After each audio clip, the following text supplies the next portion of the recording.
Okay. In another video that Ariel put out, her interview with Steven Crowder, at 13 minutes and 30 seconds in, and I was expecting this to be sort of more of a slam dunk, like an easy question, but she just says that she's a TERF.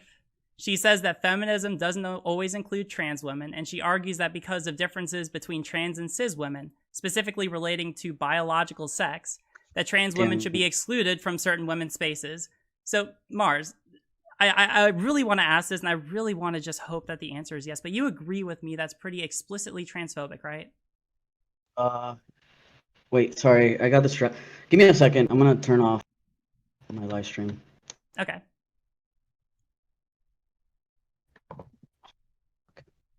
All right. Yeah. Go. Sorry. Go ahead and repeat that. Yeah.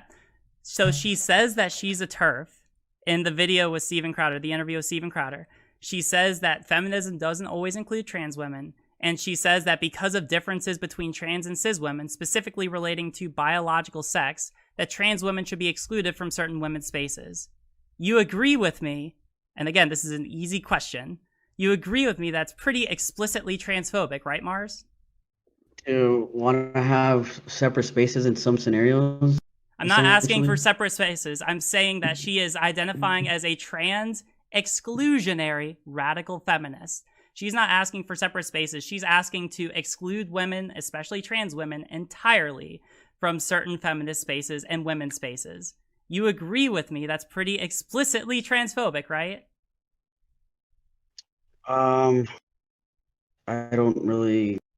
Depends what spaces we're talking about. Sorry. She just said women's spaces. She just said women's spaces. But are you going to argue? All right, are you going to make the argument? Yeah, go ahead. Go ahead. But here's the thing, like that's why I wanted to cover what spaces exactly, because I mean I have concerns with, for example, going back to prison. Like to me, like we should safeguard both trans women and women in prison. Like these are two things I think everybody should care about personally. Mars, like yeah, I hear you. But let me just ask you the simple question then. Do you think that it's transphobic?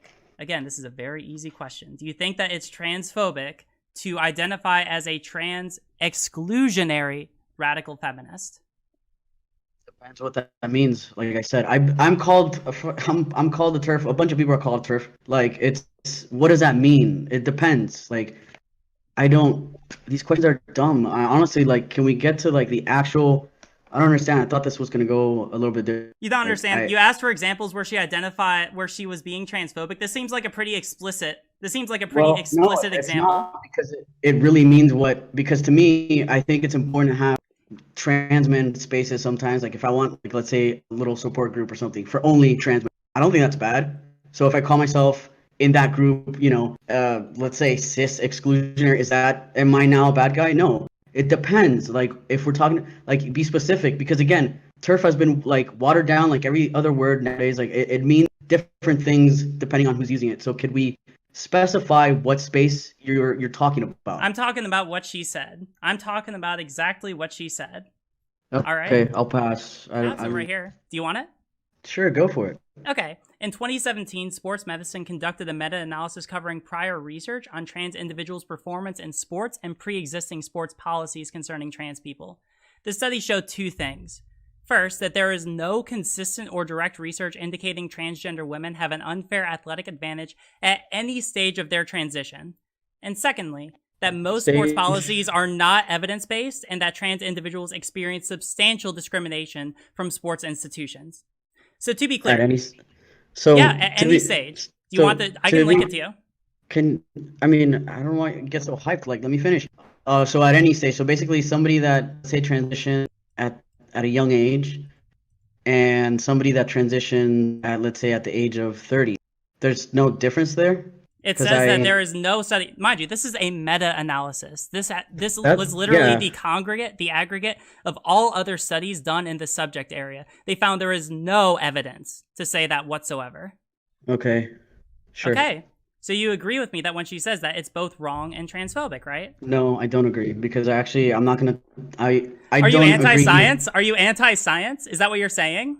I never said I'm anti-science. Okay, here's the science. Here's the science.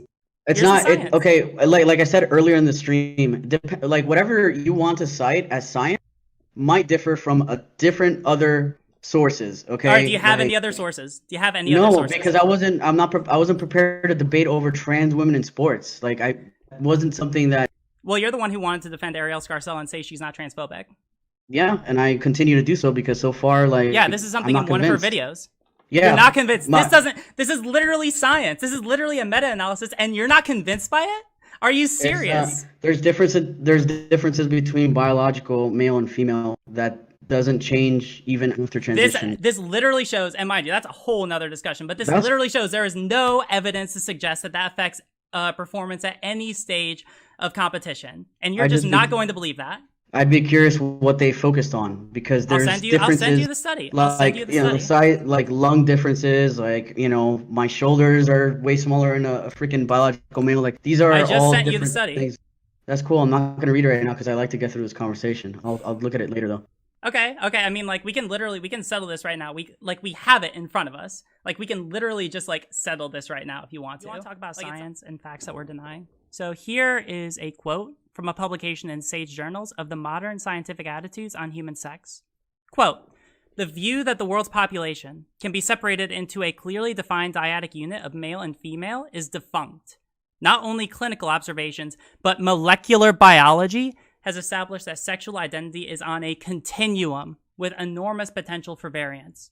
Additionally, Scientific American also put out a graphic describing the many characteristics which factor into one's sexual identity." I'm going to send this to you, and I want you to let me know when you get it. All right? I just sent it to you over Discord. Let me know when you have it. Do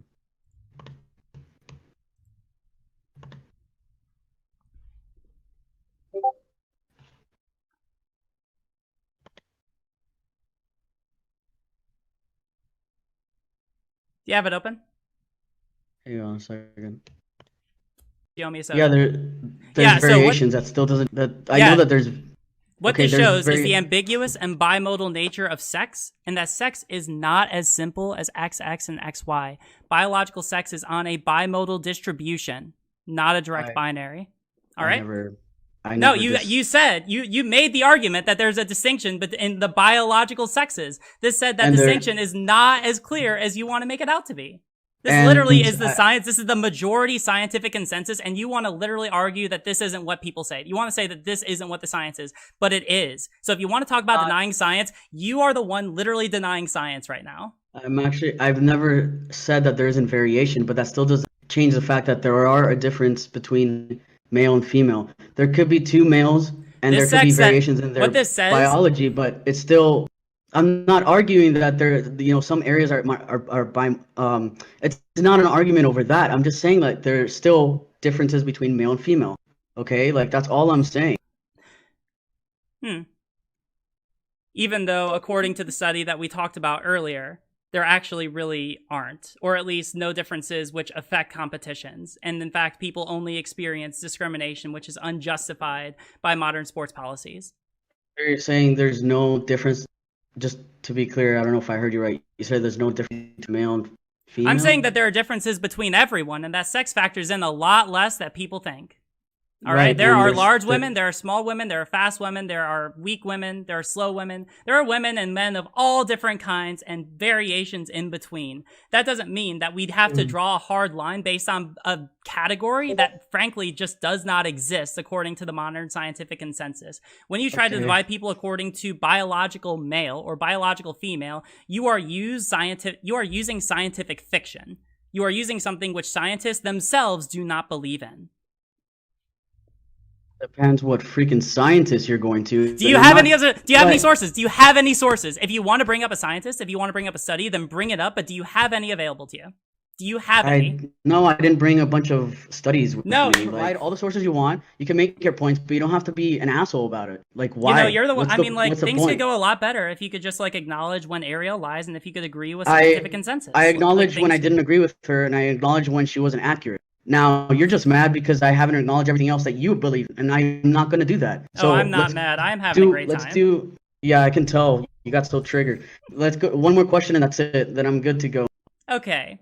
So at 6 minutes and 26 seconds into your video, you said this. And again, I happen to agree with a lot of what she says, talking about Ariella Scarcella. So I guess that by that definition, I'm transphobic too, which is absolutely insane, but welcome to 2020. That's what you said, right? Yep. Okay, I'm going to go ahead and send you a picture. I want you to let me know when you have it.